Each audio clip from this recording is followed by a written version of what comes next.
we're going to talk about how is my network connected. This could be layer 2, layer 3, overlay, or underlay. So now I want to show you this map and talk about how we're able to do that and see that information.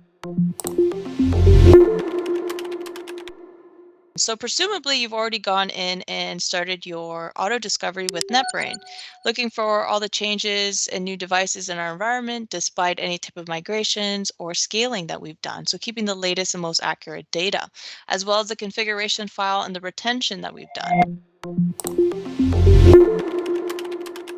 Now we're going to go in and kind of draw a map. So out of the box, after discovery, NetBrain's really great at going in and creating these kind of context maps for you. So if we go into any of these devices for routers, for instance, and I click on one of these, you can see that NetBrain's actually gone in and created some of these context maps based on some of the neighboring information it was able to pull from the configuration file. So making it very simple. Now, what we're also able to go in and do is just expand this map, finding its layer 2 and layer 3 information from that configuration file that we're already able to pull.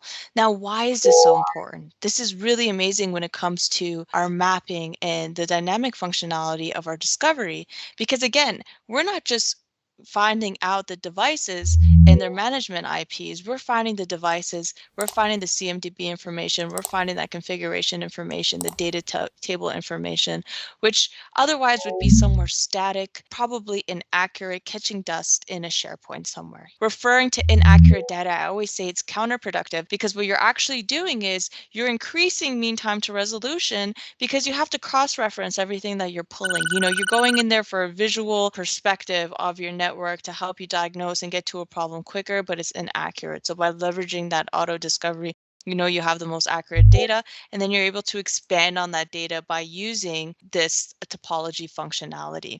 So now you can see here, I'm pressing this red check mark. We have the option to expand on a layer 3, a layer 2. We can even expand on all of its interfaces. For the sake of this demonstration today, let's just go ahead and expand on all of these interfaces. And you can see within seconds, NetBrain has made those relationships with those neighboring devices and was able to map out some of these neighboring relationships that we have here on this map. Now you can continue and expand on its neighbors very easily and be able to get the bigger picture.